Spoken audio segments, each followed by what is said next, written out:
Okay, so I'm just coming at you right now with a quick mini update on the layout. Stuff that I've been trying to work on. One of these things is this Walters station kit. Unfinished, but I'm still working on it. Need to put the roof on and everything, but this is going to be the Jefferson Hill station. What will be the other station on my layout is this, which I still need to put together, but this will be the other station on the railroad. And then what will eventually happen too is that we got some ballast. This was the first ballast I got, but I bought the fine kind by mistake, not realizing this is for N scale. No biggie, I could just use this for yards and make this as like gravel instead. So we have just regular old medium ballast to fill that gap in. As far as other rail work too, I do plan on painting the rails too. Then we of course have some green turf. That'll be planning on covering the stained wood grass. Obviously this won't be enough to cover everything, but it's still gonna be something. When I was trying to buy the turf, I accidentally ended up buying foliage instead. Whoopsie on my part, but no biggie, we could still use these for bushes. I also ended up buying this Woodland Scenics road kit, learning kit specifically, to be able to work on building roads. And also maybe some bases for stations and the train shed, since it's kind of just floating there. But yeah, that's really most of the updates I got for you. Oh, wait, almost forgot one little tiny itty bitty thing.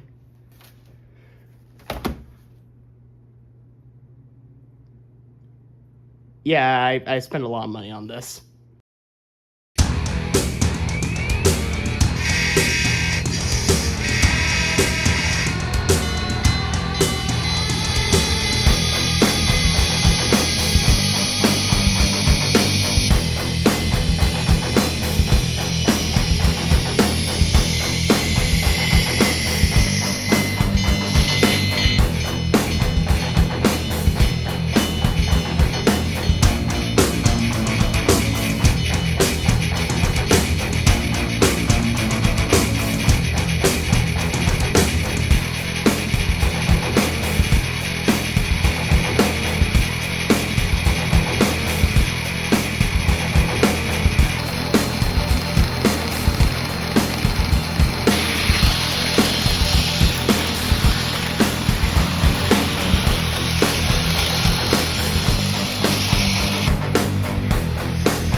Okay, so what this video is actually about is this massive thing. The Rivarossi, Chesapeake, Ohio, H6, or also more commonly known as Allegheny. So, I kind of bought this because I've been having this articulated itch that I just need to scratch. I really wanted an articulated locomotive. This is a massive box, I'm gonna have to admit. I don't know how I'm gonna store this thing, because the storage system, how I have it, will obviously not be big enough to hold this massive box, but it'll still be worth it for my articulation craze. Well, I'm gonna get you onto ground level, actually, now that I think about it, because like, there is stuff on the back of the box. That's how long the box is normally. I have to push the camera back so much in order to be able to show you that. Now, as far as the other side, yeah. There we go. Yeah. That's what's on the other side. Yeah, this is technically my first Hornby product. Technically. The back also lists stuff like the features, working headlights, lit firebox. This will be the first engine that actually does this for me. Minimum radius 14 inches. I hope this thing can go around my layout. It should at least go around the outside track. This is a DCC version, so of course that makes it more expensive. Technically, the price on Train World is like $550, but I spent just $500 because it was on sale. That's still a lot of money though. Handrails made of steel wire. Don't know what it means by wheel profile according to RP25. Someone could tell me about that in the comments. US style knuckle coupler. I mean, that should be given for North American stuff. Length is over 17.25 inches, and then paintwork and stuff. But here, let's get to opening this thing. I'm gonna have to put this camera back into high ground though. So now let's go on with the big moment, getting her open. Okay. Come on. I think there's like a vacuum in this box. It doesn't help that this is a large box, so I'm trying to have to hold this with two ends. There we go. And we're greeted by a layer of foam. And now we remove the foam to reveal the locomotive. Before we check out the locomotive, let's move to the side. Yeah, this is the locomotive compared to that huge box, by the way. We'll move on to the side and we'll see detail parts. For starters, including a spare cab. I don't know what this is about.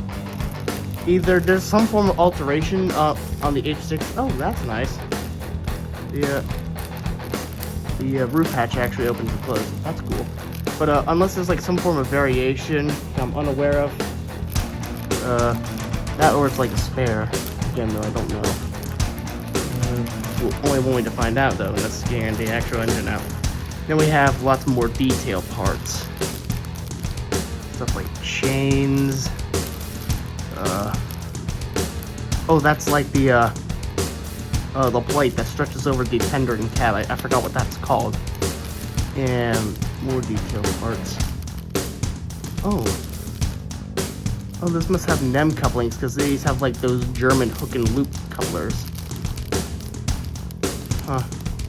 Interesting. I hope there's instructions. Well, there should be instructions on where these parts go. And there's a set of driving wheels that has a gear on it. Maybe it doesn't have traction tires? I don't know. I'll have to get a closer look at that. But we come to the engine now. Let's get him out of that. Okay, that was easier than I initially thought. This big stuff. I'm just going to set you over here. And we start off with a huge explode parts diagram of the internals of the engine. Okay. Stuff on the side. Underneath, I'm assuming this is for the chassis. Including the tender and the driving. Okay, that's obviously important to keep. This is the slow parts diagram for the tender body. Not as detailed as I was hoping, but there's nothing on the back. Okay, well, fine. Alright, what's this? This is the DCC functions list, I believe. Wait, yeah, there's a back to it. Yeah, that's probably gonna be. No, wait. Yeah, that's gonna be probably what I'll refer to when doing the functions. And finally, the thing that was stuck to the engine. This is the warranty, isn't it? It's the non-English side. Operating and maintenance. Nope, this is the manual. Okay. But let's move this out of the way and get ready to put you on rails. And now we get the engine out of its blister pack. So, yep. Oh, wait. Oh, these are two separate pieces. Okay, so let's do the tender first. Okay.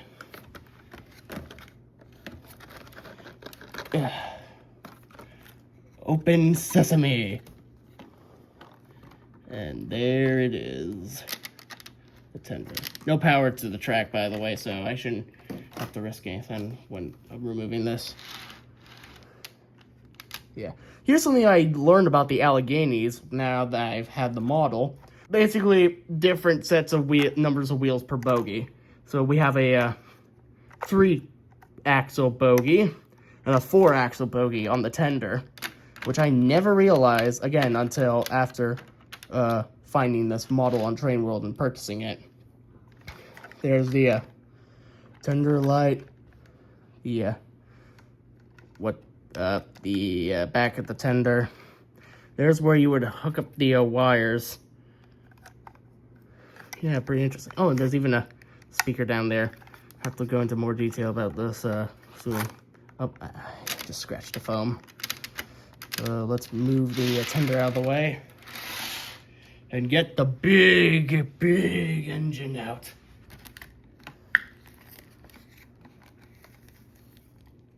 Oh. Okay.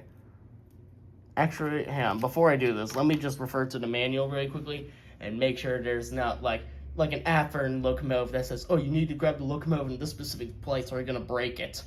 Okay, couldn't find anything of note that said you only have to touch the engine on like the cylinders or something. Anyway, now for the proper unveiling. Okay, this is getting the game away. Oh. He's free from his prison. And on the tracks he is. But just make sure he's properly on track.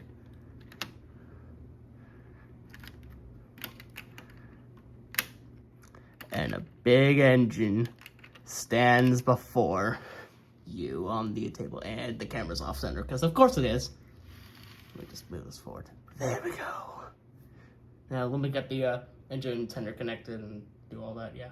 Okay, quick demonstration of the engine tender assembly. I find it interesting how the wires, instead of the plug being on the tender, the plug's on the locomotive and the socket is in the tender. But anyway, after you plug them in, which was actually very easy since the wires, of course, are extremely long, and then you just push it into the drawbar, I think. I don't like how that's bending. Oh, right, they're connected. But there is also a bit of a caveat I noted while attempting to do this. Looking at the coupling, there's an issue, i.e. That's not how knuckle couplers are supposed to function.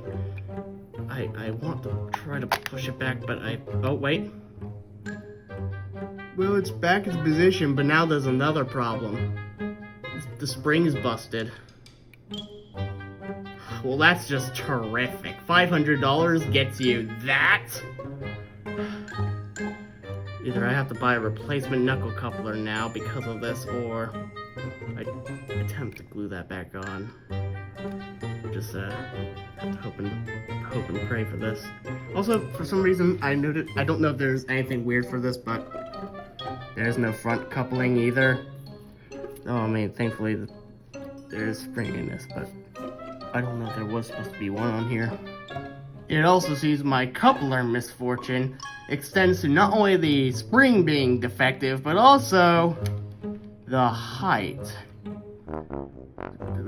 Just look at that. I mean, it might not be the height that's causing it, but obviously, if I try pulling away, it easily comes undone. So I don't think I could do a pulling test in this video until I can get that fixed. I mean, I could try getting that fixed off camera, but still, that's actually disappointing with the price I paid for this.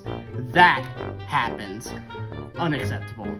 So I found a spare coupler inside the parts bag and I attached it. However, the problem still persists. It doesn't want to connect properly. I mean, I could get it connecting sometimes, but the slightest jolt, yeah, like that, and I'm assuming it's just because of that egregious height difference. This is just ridiculous that this is a problem. And before anyone says it, no, the height of the couplers on the hopper I use is not wrong, because this hopper works completely fine with all my other stuff. I was only using it because I don't have a proper height track thing that you used to see about the proper height. But let's quickly move past that bombshell, and while I have the tender disconnected, let's take a look at the cab interior, which it's pretty nice. Obviously, you can see the green inside. The inside windows are also painted. You can see where the glazing is glued on. And there is, of course, the interior cab with an open firebox that, of course, as stated, should be able to flicker on. Okay, here's the detail section of this mini review. Now, I've already ran the locomotive, but I had done the detail section before I ran it, I didn't like how it came out, so I'm redoing it here. Starting off with the front of the locomotive, we have noticeably a bell, which I think that's a metal part. And I like how it actually has an interior inside of it. Like it's not fully molded in, it actually is hollow on the inside. Whistle is also a metal piece, which is nice. There's the front with the air compressors. I think those are wires connecting to the front and rear of the engine set. Yeah, so they could be able to hook up to the headlight. Yeah, that's probably what that is. Here's the area where the front coupler would normally go. What I'm probably going to do is that I'm probably going to have to just put this coupler right here. Obviously, it's not the right size, but it might be a little bit too tall, but it will be better than nothing. In fact, actually, let me see something. So just giving this a height test. It's better, but not too much. Although I doubt I'm going to use the front coupling as much, but still. So probably going to remove whatever this is and just put this coupler in there. So that way it has a front coupler for if I ever need it. Here's a view, top-down view of the engine. The safety valves are also metal, like that. The cab roof, like the spare one that was in that bag, also opens and closes. Here's the polo. It looks nice. This might be made of plastic. Yeah, this entire body is plastic, not die-cast. Having a look down the wheels, you can see that it has basically the Broadway Limited issue of not having painted center or driving wheels, which I'm not that upset over it, especially after the coupling issue, but I mean, yeah, could have got these done a little better there. There are a lot of handrails up the front, but they are a little bit flimsy, and thus you should probably handle this part with care. I would not recommend grabbing it by the front here. I'll probably grab it by the cylinders. Here is the back of the tender. Now, after taking a look at the exploded parts diagram, I found that one of them is actually a list on how you put the extra pieces on. And I noticed how, apparently, some of those include handrails that would go in places like the back of the tender. In fact, you can even see here and there the hole you would fit them in. Which begs the question, why weren't these already installed, come from the factory? It makes no sense to me.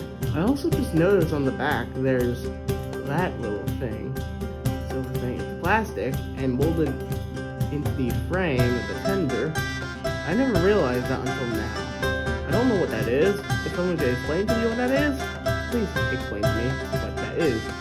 I said what that is multiple times in that sentence. Now, what I also have for you, here's the comparison between the alternate cab design that came with the Allegheny. Looking at the windows on this thing, they seem to be the same. The only differences I can see is this top round bit, how that's different, because this part is boxy, but again, I can't really confirm how that's supposed to change. Again, if someone could tell me what's supposed to be different here, let me know in the comments. All in all, though, I'd say the level of detail in this locomotive is pretty good. Though I have heard, of course, this is technically an older tooling of a model that was re-released recently. So technically they could have improved the tooling in some places, but that's honestly fine by me. It still looks good. So for that price, maybe not for $500 though. Maybe to slightly, possibly bring it down slightly. Especially after what I mentioned, handrails and other parts not being pre-fitted in the factory, and also the coupler situation, which I mean, look, it's bad enough that I have to order a coupling for this. I mean, I'm sure modelers who own this probably already have spare KD couplers to use. I don't, because I never realized I would need one for a situation like this. Let me just remind you that this is now the most expensive model I own. And the entry that came before that was my Broadway Limited E6 at over $400. And the only issues I was able to find was the fact that, like here, the driving centers are unpainted, but that's just a detail thing. It's not going to affect the performance of your engine. Whereas here, I have not one, but two sets of driving wheels to pull maximum tonnage, and it can't even couple up to an empty flatbed because of a coupling that won't behave. Sorry I had a rant there, but I just had to get that out of my system. But other than that, the locomotive looks pretty nice. Now, back to what is technically present, so we can be able to run this engine on camera.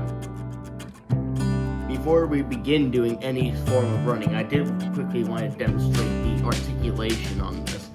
So as I said, how these articulated locomotives would normally work in real life is that the front engine set would end up pivoting side to side. But again, with tighter curve radiuses, the back engine set also has to pivot side to side. So that way it can be able to negotiate around tighter curves. Unrealistic? Yes, but it's necessary, and I appreciate that. Alright, we're about to begin the power-up phase and test running this locomotive for the very first time. I hope this works. Power on. Okay, it's not making any sound, and that's probably because I need to activate function 8, which turns on the sound. Alright, there's sound playing. That is a good sign. Obviously, function 0 is the headlights. Plays a little dynamo sound. Said headlight is directional, so when I change directions, it'll go to the tender. Function 1 is, of course, the bell.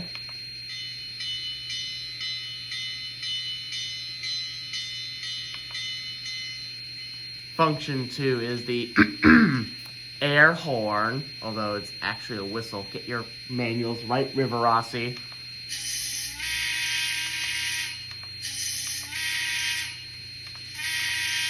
Oh. Huh. The whistle sound is slightly different for some of them. Sometimes it goes that low and then high. And sometimes it's immediately high. And goes back low. That's neat. And of course the whistle is a single chime.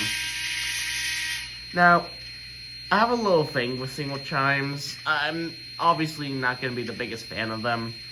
I would prefer if locomotives had multi-chime whistles, but I have two exceptions to this rule.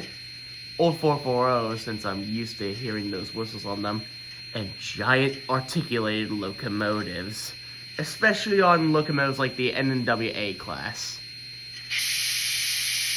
I was about to speak and then the safety goes off. Thank you, locomotive. I appreciate that.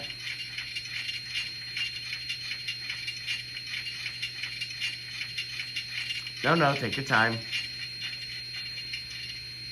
Thank you. I was going to say is that if I did have the option to buy an A class, I probably would have gotten that, but this also works. Anyway, function 3 is a coupler sound.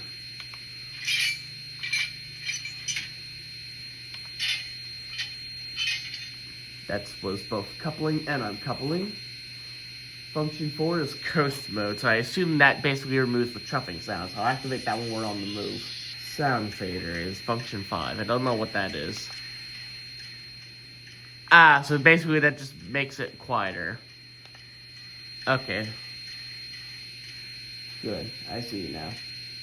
Function 6 is disable brake squeal sound. Function 7 is shunting mode. I don't know what that is. 8, we already know, mutes the engine. 9 is heavy load mode.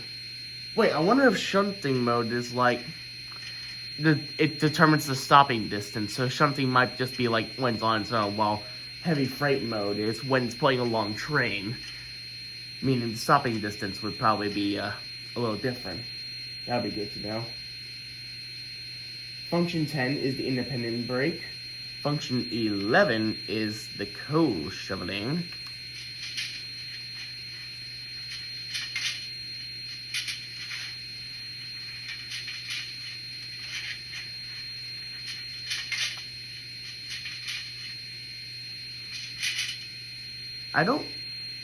confirm for me in the comments, did these things have automatic stokers, or was there a poor lad having the shovel? Thanks for interrupting me again. Or was there a poor lad that had to shovel all this tonnage of coal in the back? Sorry, I had to yell over my locomotive. Function 12 is a dimmer.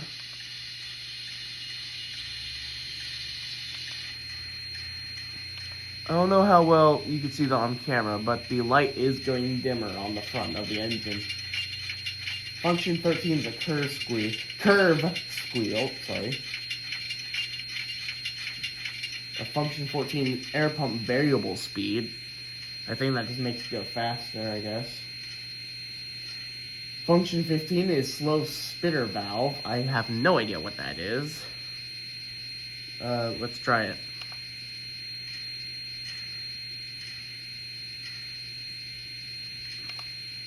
I don't know.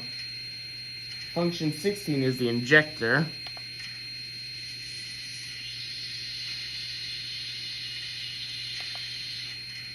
Okay. Function 17 is apply train brake and train brake release. Function 18 is dumping ash.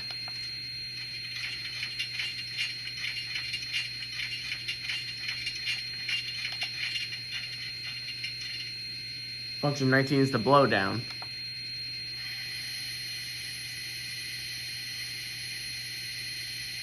Not much of a blowdown. I was expecting more of a louder noise.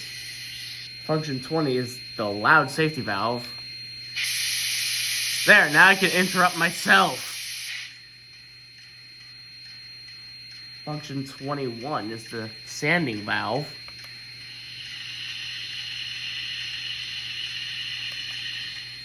Function 22 is just dumping. Oh, dumping the air. Function 23 is the dynamo turning on or off, so if you didn't want to hear that ee in the background. Function 24 is a stoker. Yeah, this thing has a stoker, so why do we need to shovel coal? Wait, that sounds like dumping ash sound effect. Strange. And finally, function 25 is the water refill.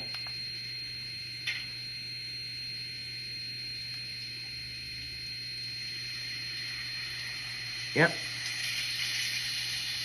Always stay hydrated, people.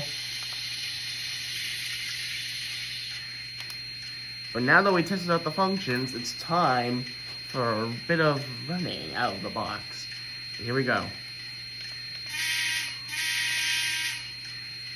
Forward. And there he goes.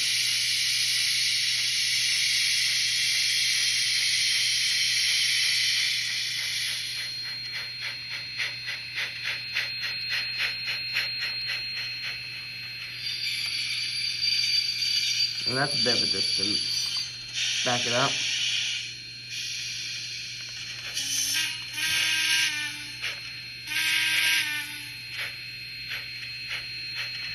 Let's put my theory to the test then about these shunting mode. Function 7. If I speed it up and slow down. Yep. Goes faster now. Slows down faster anyway. The acceleration is effective. I turn function mode off, so I'm going to put it up at speed. And I'm going to stop it. And yep. As you can see, the distance has been affected.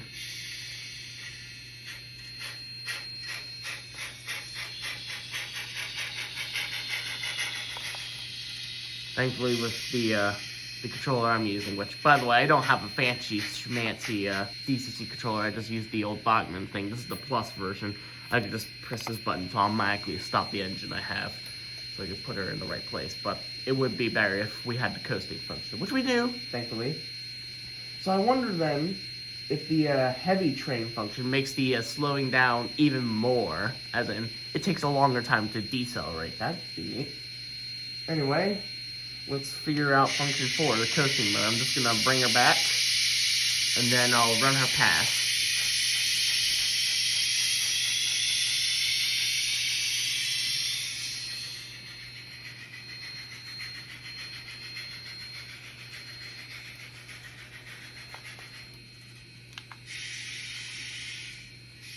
This will also hopefully be a good time to make sure this thing can go around my curves. In fact, let me actually set the camera up to where you can see the curve too. Alright. Let's do the locomotion.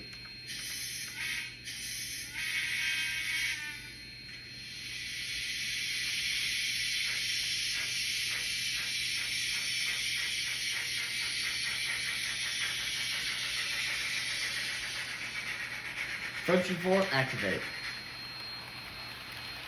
And just as I predicted, it makes there no puffing noise. And looky there, it thankfully goes around my curves. That is a good relief. Meaning, if it can run on the inside line, surely it can run on the outside line. And you can see the reflection of my controller in the background because the buttons light up. Alright. Oh snap, I was making it go faster. Actually, while we're here, I just realized too, I completely forgot about the firebox flicker feature. We could just quickly show that off. And there's the firebox flicker. The light is meant to be flashing to, of course, imitate fire. Let's have a look at the crawl out of the box.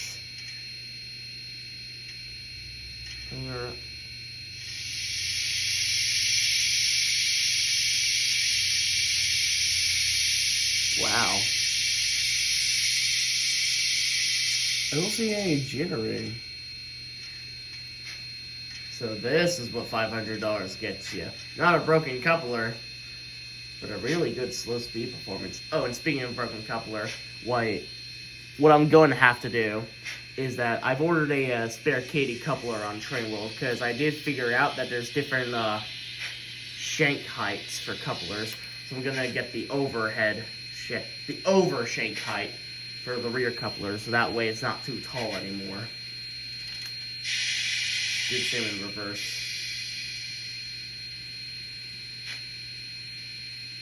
Yeah, wow.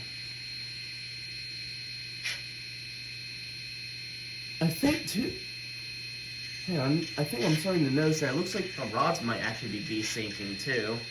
Because I think that's something these articulators often do. Maybe with a little bit more running, we'll be able to see that. Alright, let's begin running in our Allegheny, and I'll see you after it's running. Running starts now. If anything happens between then, I'll let you know.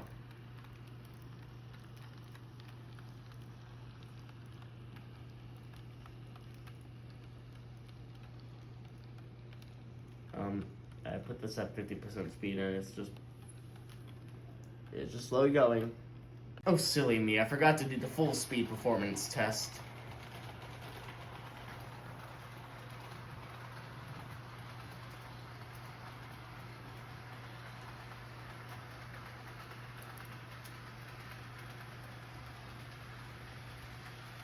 That's its max.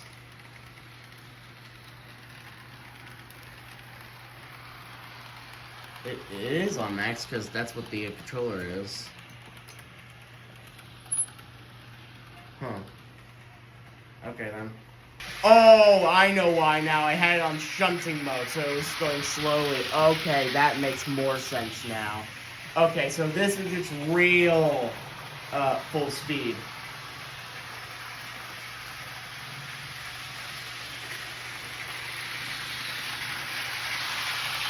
That makes a lot more sense, which actually then begs the question. First, let me get her down to 50%.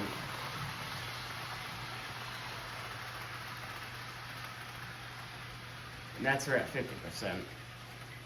I didn't realize shunting meant you also slow down. I had the sound turned on too, because I didn't know. Because I figured there would be different puffing sounds too. So then that begs the question, if I were to turn on the the heavy frame mode, which is function 9, what happens? Let me turn the sound back on. Function 9, activate. Activate. Oh, it got louder. It's pulling. Oh, it's taking its sweet time to accelerate. I bet it'll take its sweet time to decelerate too.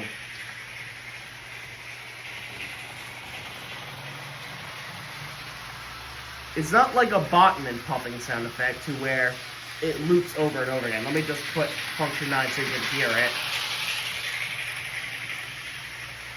It does sound good. It doesn't sound like, to quote Sam's Trains, it doesn't sound like machine gun fire.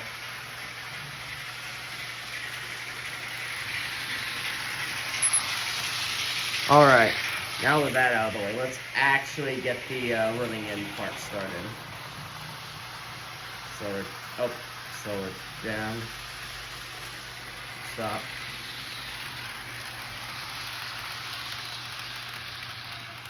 And yeah, I'll see you when this thing is running.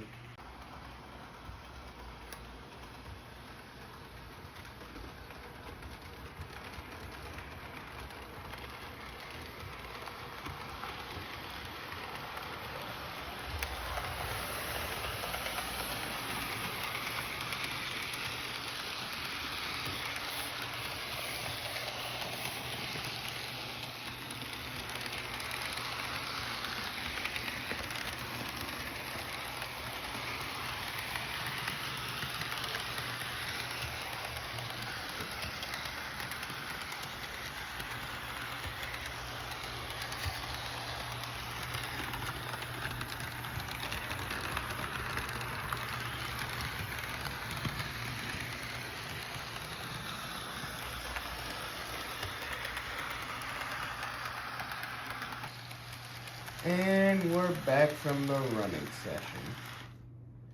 So, how was it? It ran like a dream, which makes it a shame that I can't pull anything with it. But that's just gonna have to do. So, how's the speed now at 50%? Let's make it do a bit of a loop. No derailments I was able to find, which is good. From what I can see, though, it doesn't look like the drivers are desyncing, so they're just the same, which is fine. Let's turn the sound back on, too.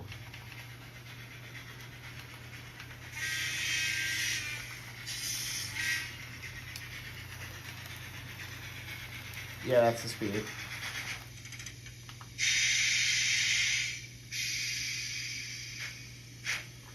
Now let's back it up so we can test out the crawl now. See if that's changed. I mean, it was pretty good before. Now we'll see if it's changed. Oh. I don't know if it's slower than before. I mean, it's good if it's slower than before. Because that means it runs silky smooth. Look at that. Let me just bring it forward a bit so you can probably see it there.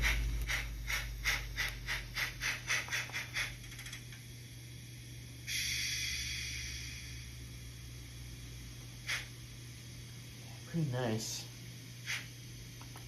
Let's do the next thing and probably test out the torque of this. Probably gonna have a lot of it, being 2 engine sets. Yeah. Yeah, I can feel the pressure on it. And it does still want to keep going.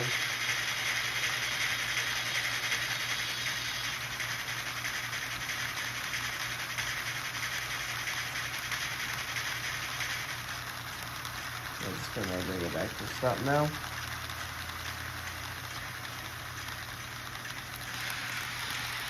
I just continue that way. Alright, bring it back.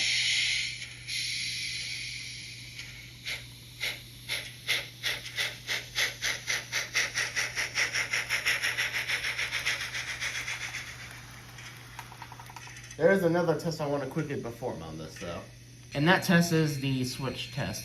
Wanted to make sure that the articulation can allow it to go between these two tracks at speed, but we'll test it out at slow speed, forward and reverse.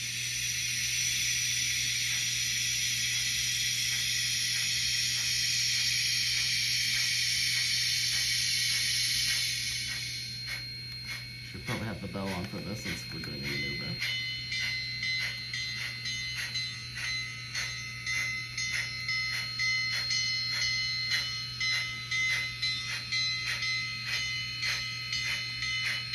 And you can clearly see how the articulation is working, even with the unrealistic rear engine set being articulating too.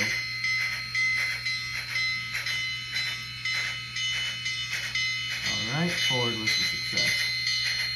Let's try slow speed in reverse.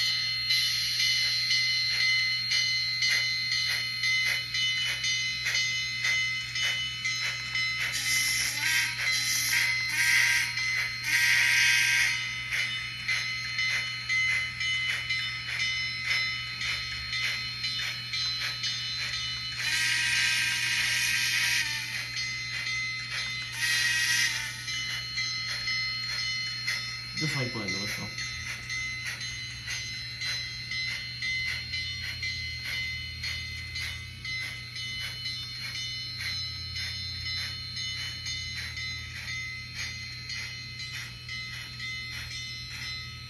All right.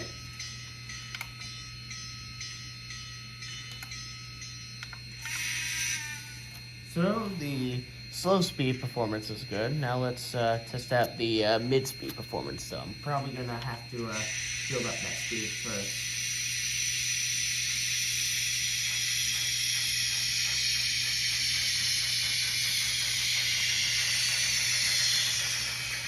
Hopefully by the time it makes it back around, it will be able to make, yeah, it's already at half speed.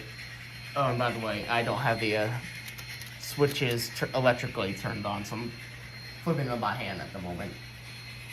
If it can handle this speed, then surely it can handle the switches in the yard at yard speed. Here it comes.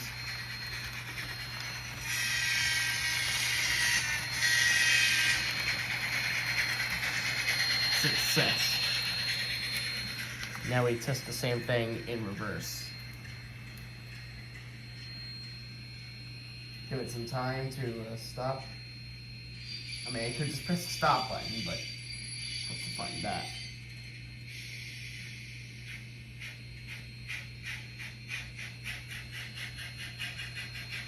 Might already have been able to get medium speed by the time it gets here. Yeah.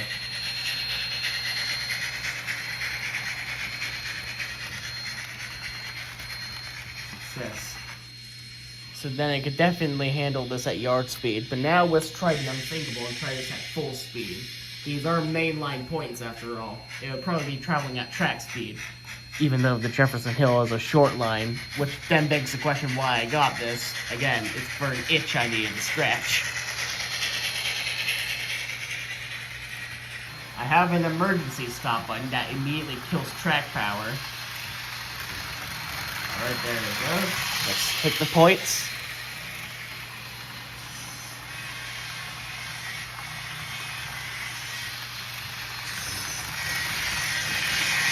Wow.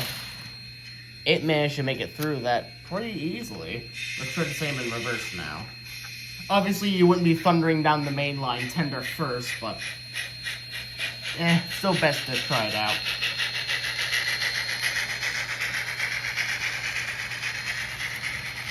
If this works, then I can safely say this model is Jefferson Hill compatible.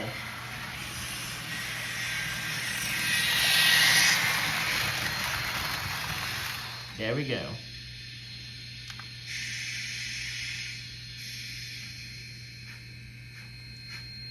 So the results show this engine is certified for my layout.